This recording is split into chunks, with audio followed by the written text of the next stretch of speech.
Beeck è uno degli artisti più importanti di questa generazione di giovani fiamminghi, 45 anni. Il suo lavoro, ve lo spiegherei a lui, posso dire solamente che quello che io ho molto amato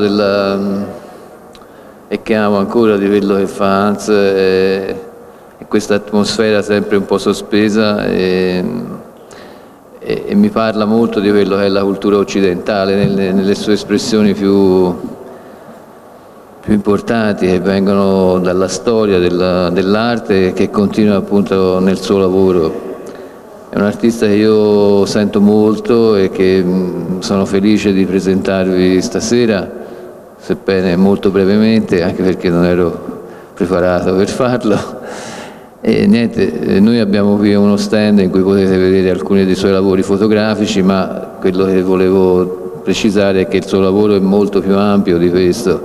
Però appunto mi faceva piacere anche così, parlando con Fabio qui della fiera, far conoscere questa specifica attività che fa Hans sulla fotografia, che è un modo, diciamo, che fa parte del suo mondo e che credo sia importante che anche il pubblico italiano possa conoscere in modo più approfondito.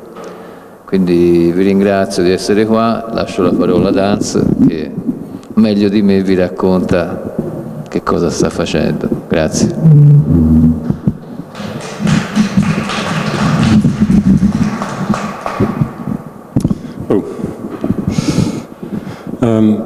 Good evening. Welcome at this this introduction, let's say, to what I do as an artist. I've been an artist since the end of the 90s. I graduated from the Rijksacademie in Amsterdam in 1999. And since then it has been a very crazy parkour. And it has been extremely intense as well. You start to think about what you want to do, what your gesture is towards the spectator. And gradually I've learned that producing my work and showing it is trying to soothe the mind, both of myself as the maker of the image, as well as for the spectator, to offer a form of consolation and also to trigger a certain awareness in life. It is about small things. It's a cheesy or corny cliché that the things of value in life are about small things. But I guess that's true. It is about a gesture. It is about how we relate to one another, and it is extremely important to both see the beautiful side of life as well as to try to learn to deal with the tragic side.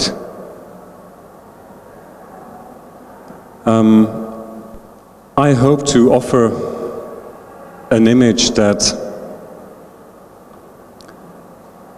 creates a kind of timeless experience, even for a very short moment, something that you can lose yourself in a little bit, a moment in which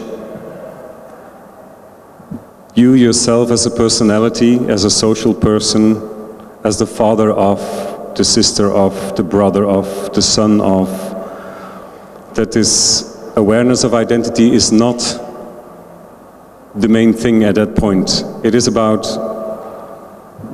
maybe dissolving into a mood or dissolving into a moment.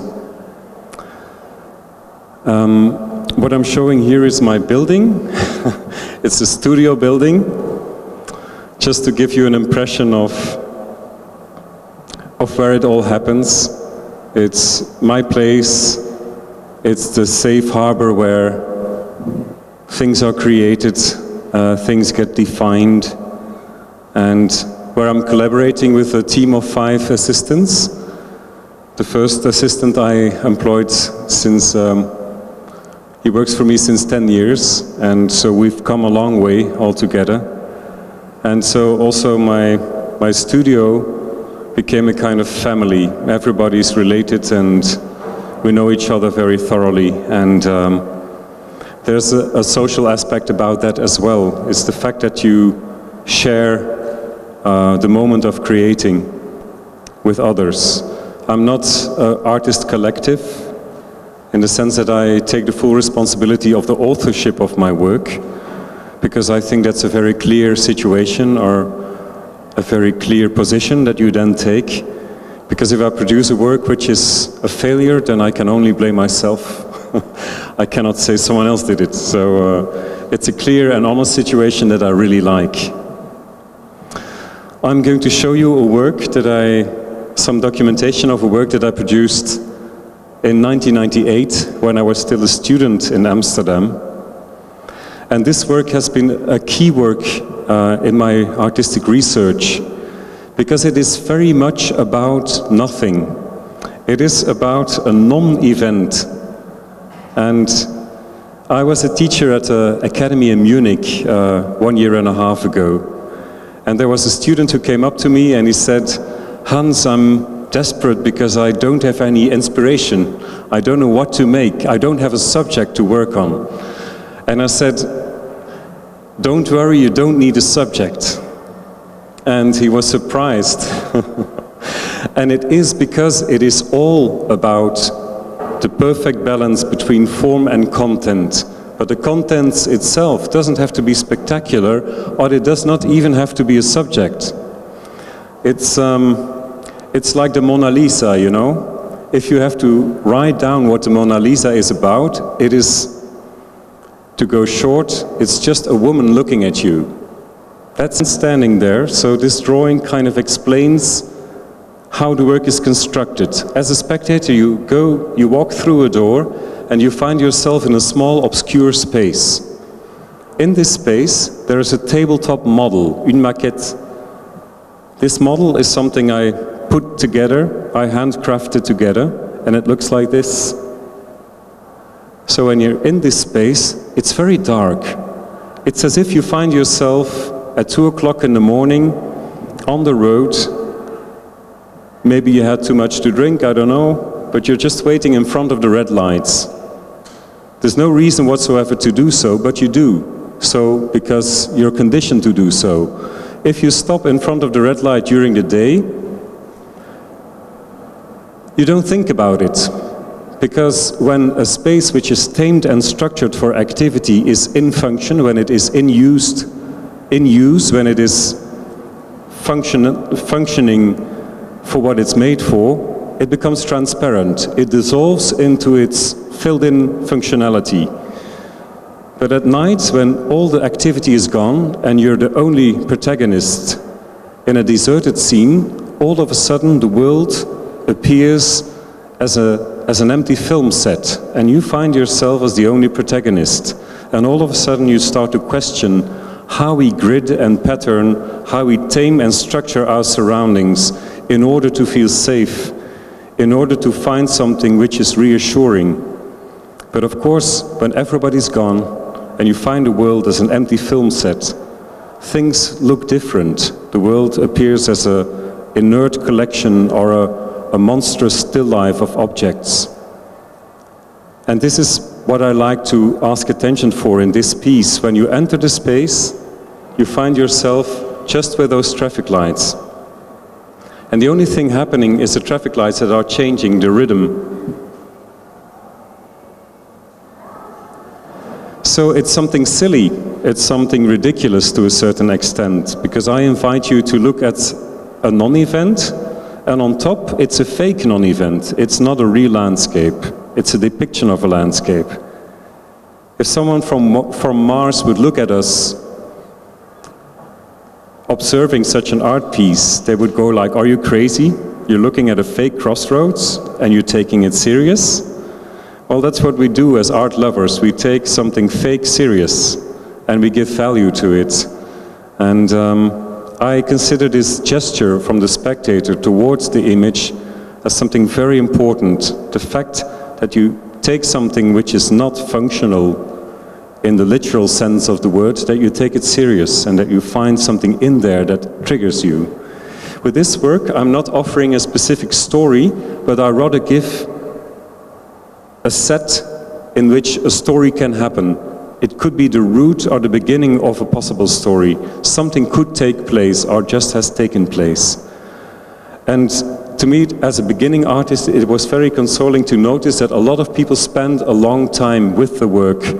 I didn't think that would happen, but they did. So I managed to convince people to gaze for a longer while at an entire non-event. So this was quite spectacular to me. And consoling as well. And then I started to make bigger constructions. As you see here, this little person sitting here, so you can understand the scale of this work. It is about 10 by 12 meters, and the spectator is invited to sit down on a bench, and through the window, you're gazing at a constructed outdoor space. It's, as we call it in a technical term, a diorama. So it evokes a fake outdoor scene. When I produced this work, it was in 2001. It was just after the Balkan War era. And in the news we had all these washed out images, washed out colored images from domestic surroundings, from the cities. And I somehow sensed it very strongly because it was in my backyard. As a Belgian, it was not far away on another continent. But it was very close, this war. And I thought I'd have to work with this imagery. I had to do something that resonates how, and this is very sad, how we don't learn from history as mankind. We keep repeating our own mistakes over and over again, and this is a sad fact that we somehow have to deal with. And if I want to deal with the tragic or the difficult issues, I somehow feel I have to produce imagery about it so that I can confront it and that I can find a way to deal with it, to give it a place. And so I made this very big model of a small village.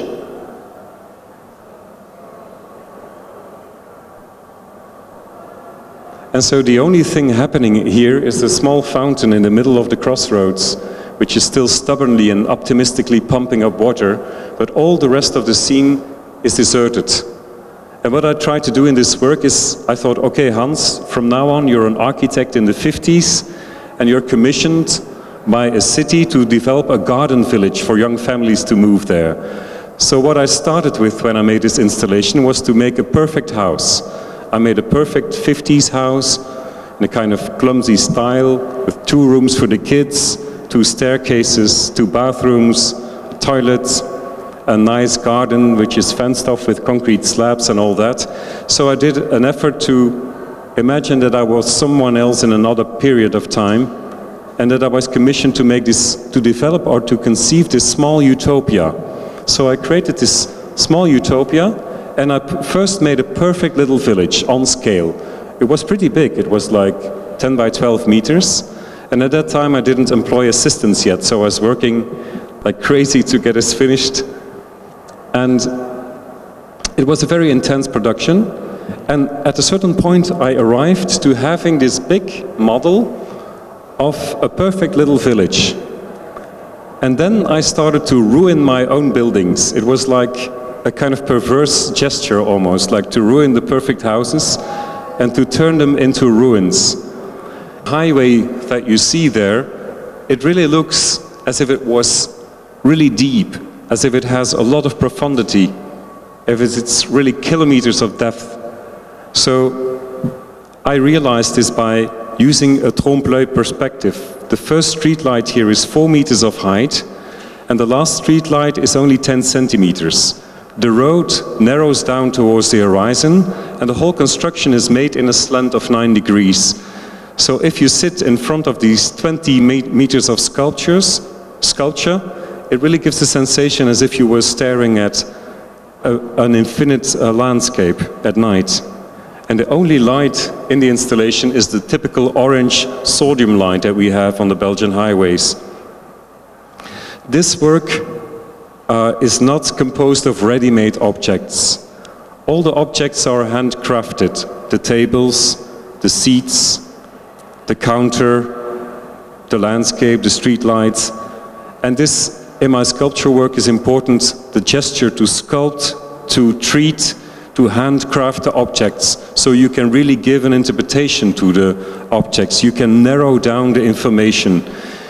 I deliberately made the whole installation black, and so the only colors you have is the white of the lights inside, the orange light of the street lights, and all the rest is achromical, dark.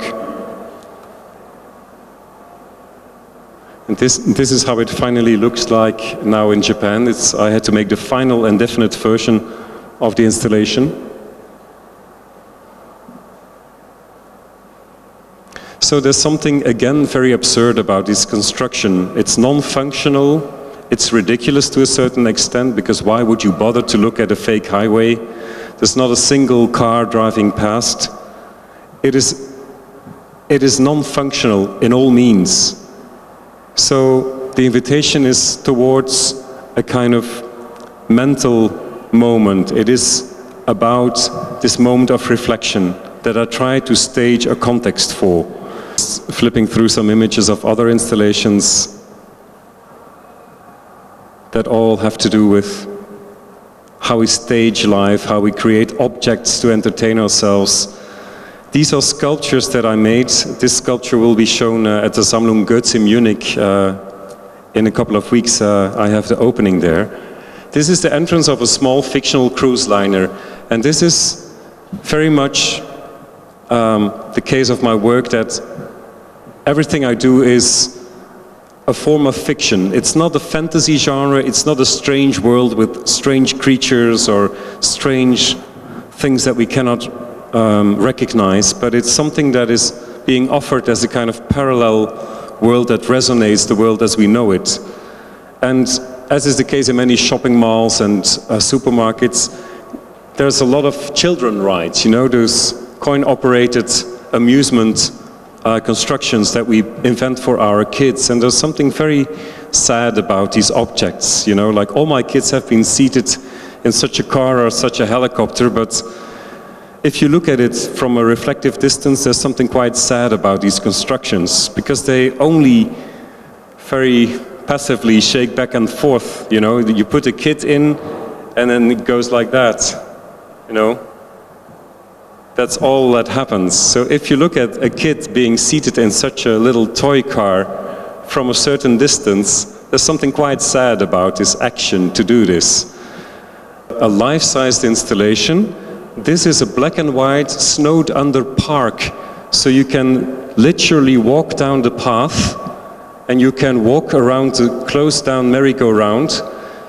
And so it is as if you're walking in a kind of deserted film set. There's no story, there's no protagonists, it's just you, and you walk in this fictional outdoor space. Everything is quiet and black and white. You are the only protagonist and the only colored object or subject within this setting.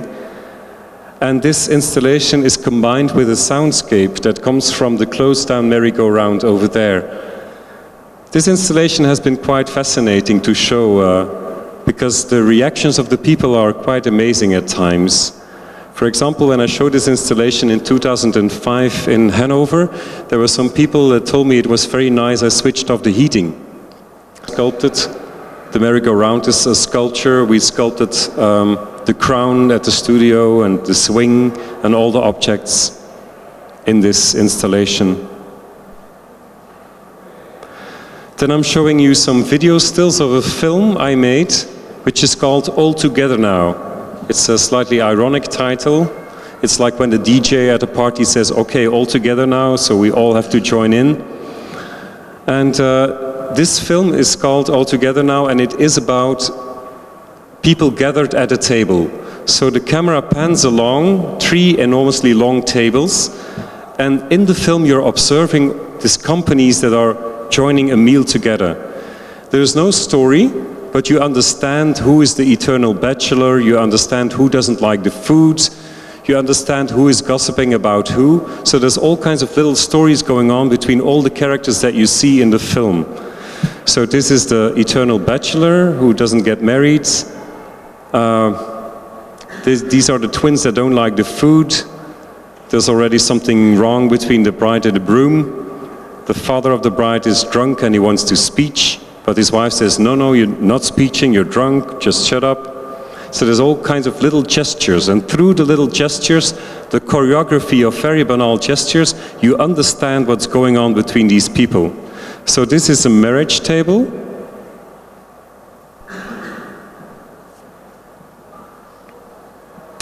And then there's another table. This is a kind of celebration of a pater familias who turned 60 and who invites his whole family to join in. This is another type of architecture. The previous scene was the kind of kitsch that I know from my own modest background. And this is more like a concrete loft architecture with trimmed conifers, and everybody's wearing design ties and all that, and shirts. So this is a bit more about keeping up appearances as an environment.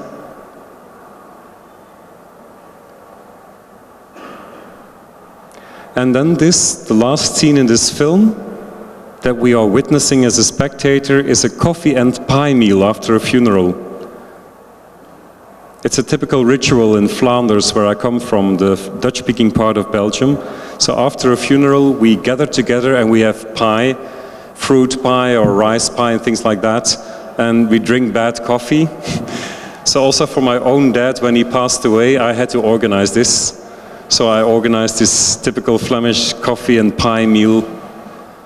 And it was kind of funny because my brother said, look, this is your video, you know. So, and I thought, well, maybe my dad is secretly laughing along with us. So it was kind of funny that I find myself in a scene that I had staged some years before in a video piece. So this is really about how we stage our rituals, how we create a setting, how we gather together, and how we deal with one another. So these are the 2 gossiping aunties. And then I started to create pieces that talk about the small domestic setting, because the small domestic setting also resonates the bigger story, of course. I made a sculpture which is entirely white of a left-behind table. This table is a kind of war zone, or the leftovers of people that had been gathering together and that had been having pie and coffee together. And so you see all the ashtrays full of cigarettes, you see the leftovers of pie. And this installation, I've shown it in multiple spaces. Every time I've shown this installation, I took care that all the light in the space where this installation is shown is extremely white. So the light is not yellowish like the light over there, but it's really very, very white. The sculpture itself, it's made of plaster, polyester, wood, and every object is handcrafted. I always kind of manipulate the scale of my sculptures and my installations. It is not life-sized, but it's on different scales. So it twists the perception of the viewer every time. It puts you in different positions, in different physical relations. And this is important in my work, that I use the sensorial aspect of an installation as a mediator to draw you in. This is a sculpture that is also quite typical for me, because it combines something attractive. You want to bite in the cake, but at the same time it's already a cake which is decaying from the day before. So you have this combination of something which is appealing and annoying at the same time. It's like a birthday cake. So in a way, this gigantic cake is a kind of memento mori. It is about the years passing, and also the cake somehow already starts to decay and transform into something not as tasty as it initially was.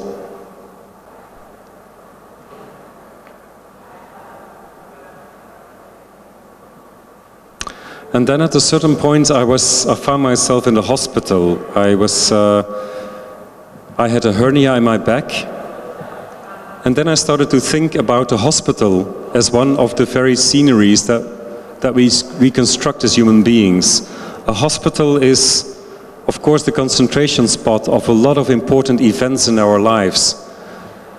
When I was in the hospital near Brussels, I realized at the very hospital I was horizontal for weeks. In that very hospital my kids were born and a good friend of mine passed away. And then I all of a sudden realized that in the West we tend to isolate suffering and the most beautiful moments in our lives, to isolate it from daily life, and we kind of put it or stage it in a hospital building. These are the elevators. So it has something of a suspense movie, because the elevators, they open and there's nobody stepping out of the elevator. So there's this strange kind of feeling of you being a fly in this enormous mastodon of a building. These are the intensive care units. This is the exaggerated entrance hall of my building. Looks a bit like the Guggenheim. So it's a kind of form of critique on the landmark building architecture that we like nowadays. And so I continued on this reflection about how machinery and equipment and medical devices, technology is kind of becoming part of life. Not as a comment, because I'm not opposing technology whatsoever, but I think nowadays it is as if our bodies are plugged into an enormous network of apparatus and architecture and devices. And there's something about it. It is as if distances are becoming abstract. You know, when you're for 7 hours in the cocoon of an airplane, you're all of a sudden at the other side of the world. You did not really fully experience the elements or the distance that you bridged. And then I also produced an animated film departing from these watercolors. Then I continued on the path of using the computer as a means to evoke visual fiction. This is a series which is called the Room series, because in every single photo, and I have 2 photos here at Galleria Continua's booth at the art fair, 2 photos from this series. In these photographs, the only thing which is real is the character. I photographed this man at my studio, but all the rest is created on computer. So it's digitally generated imagery, it's all fictional, it's all false. And I deliberately used this very central perspective, referring to the Renaissance, the naive Renaissance perspective, in which the composition is very frontal and theatrical. So also this neoclassical kitsch lounge, it's a fantasy of mine. I made it on computer, and I photographed this gentleman between all the dirt in my sculpting studio. And then I cut him out in Photoshop and I put him in my fictional lounge. So also this is a kind of Bauhaus-like study for a person with his books and all that. So all the props and all the scenery is created on computer, it's a fiction. And in this series, every character is in a kind of introspective moment. They are not alert, they're not aware of themselves, they're kind of dissolving in this sinking in thoughts, you could say, of 1 square meter. And then I cut him out and I put him in this oriental nonsense that I made up all around him. And so what I took care of in this series is that the very characters that you see, they are evoking all kinds of stories. Like you could imagine this person being someone who, for example, became rich in a very short time, and he arrived here at this point in his life that there's nothing to strive for anymore. There's this kind of emptiness. He finds himself with his feet in the pool and waiting for someone, and there's all kinds of stories that one can imagine departing from the very scenery and the very character that I offer to you as a viewer. In Beijing with Galleria Continua. I showed this also at Art Limited in Basel and the Holland Festival in the Netherlands. So it has been traveling, and to my pleasure, I noticed that apparently this work is very universal. I've shown it in Asia, I've shown it throughout Europe, and everywhere I've shown this piece, people quite instantly understand what it is about. It is about, and this is the name of my lecture today, staging silence. It is about staging an environment which is the perfect setting to find a moment of quietness and tranquility. It is about offering or inviting you as a spectator just to calmly sit down and to have this very calm, soothing moment. Of black and white watercolor paintings, aside of my big projects, my film projects, my installations, I tend to make paintings at night. And for some people who are on Facebook, they might know that, that I paint a lot at night, because then Facebook on computer keeps me company. And so when everybody's gone in my studio, when my collaborators, my assistants are gone, and the kids are asleep, I find myself in the middle of the night making paintings. And these are big black and white watercolor paintings that depict, again, fictional scenes. And the activity of making these paintings is a very calming activity. It's also a very honest and straightforward creativity. I don't need 20 people to help me out. It's just me, 2 brushes, a glass of water, and the stretched paper. And it's something very pure and direct as a means for creation. And this is what I like a lot. This is also one of the reasons why I like to write short stories, why I like to write short fictional stories, because it's small exercises in a very direct and intimate, lonely setting. And I kind of like this modus as well, aside of the projects that need a lot of people, a lot of materials, and a lot of things. Your watercolor is the paper which is left untreated by the watercolor paint. And this is something I really like a lot, the fact that light animates the experience. It is like a painting of Vermeer. There's nothing spectacular about the paintings of Vermeer concerning the contents. It's just a lady holding a letter, or a man seated at the clavecembal, or something like that. The content past this watercolor, there's something special or strange about this house. It looks empty, it's a deserted landscape. And there is something like a mood that derives from it. The fact that the white of the paper animates the interior of this house somehow creates an experience. That I made of the captain who appears in the film that you can also watch in the museum. This captain is standing with his eyes closed. He's firmly standing on 2 legs because it's the self-assured person. He's the man in charge on board of the ship. And he has the logo of CF Tranquility on his chest, of course. So I gave him this kind of arty-farty captain's uniform, because I thought if I developed this very contemporary cruise liner,